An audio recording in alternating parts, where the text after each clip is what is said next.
একেবারে আমার নাম বনি। এই যে সেই বনি দেখছেন তো, কোমরে দড়ি বেঁধে স্যান্ডো গেঞ্জি হাফ প্যান্ট পরিয়ে তাকে নামানো হচ্ছে।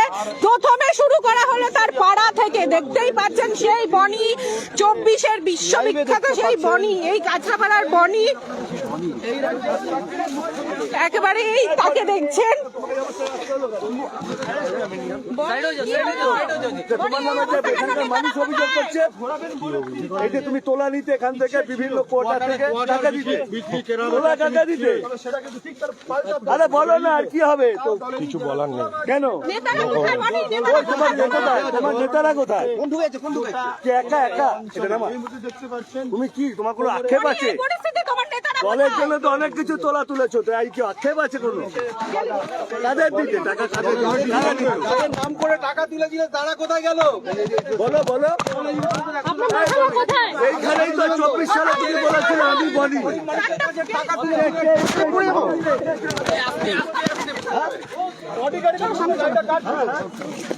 এই যে সেই বনিকে দেখছেন, অর্জুন সিং কে বলেছিল আমার নাম বনি। সেই বনির অবস্থা দেখুন, তার নেতারাও তার পাশে নেই।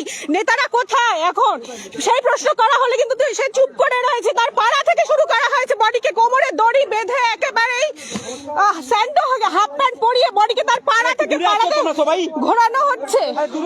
বিজেপির যে কর্মীরা তারা কিন্তু প্রত্যেকে আজকে এখানে উপস্থিত এবং তার পাড়ার লোক কিন্তু এই দৃশ্য দেখছে।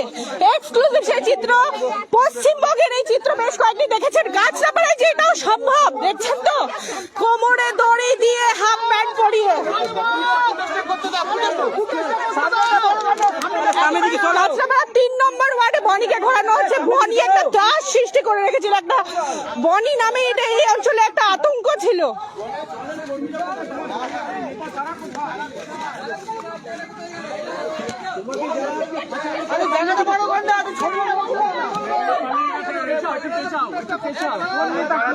কোন নেতা?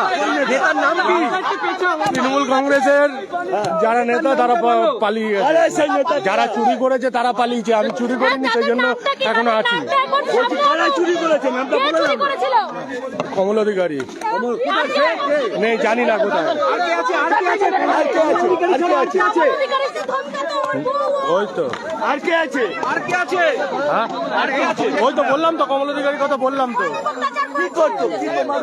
তোমার উপর কি প্রেসার ক্রিয়েট করতো? ছবিটা করতে, ছবিটা সামনে যা, সামনে যা, সামনে যা। এবার সেই বনি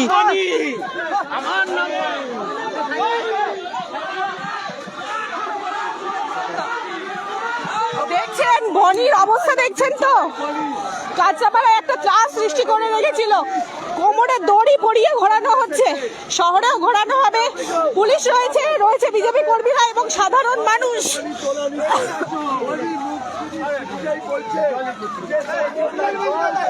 একেবারেই বিজেপি কর্মীরা কিন্তু জোর জোর স্লোগান দিতে শুরু করেছেন।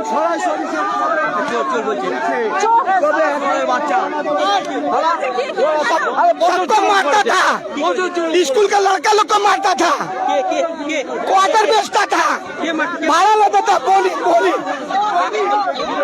उसका जनाना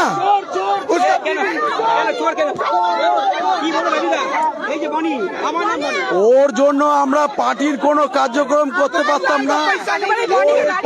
পাড়া জুড়ে লুট করতো, এমন কোন ছেলের দোকান নেই, বিক্রি করেছে, পয়সা নিয়েছে, স্কুলের ছাত্রদের পর্যন্ত মারতো ওর দবদবা রাখার জন্য। ওকে কোনো মতে আমরা সবাই খুশি, সবাই খুশি। সেন্ট্রাল বাহিনী গেলে পরে তারপরে আমাদের আরো খুশি উপরে আসবে, আরো খুশি আসবে।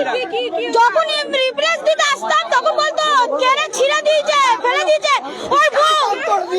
আমার দোকান এই বলি দাঁড় করিয়ে অমিত ছটপুকুরের ওখানে মুরগির মাংসের দোকান, আমার দোকান বুলডেজার দিয়ে ভেঙে দেয়। কথা বললাম, সকলেই কিন্তু রাগ তার, সকলে একে একে তার প্রতি ক্ষোভ উগড়ে দিচ্ছেন এবং এই চিত্রতে স্বাভাবিকভাবে খুশি এখানকার সাধারণ মানুষ থেকে শুরু করে বিজেপি কর্মীরা। আরো চিত্র তুলে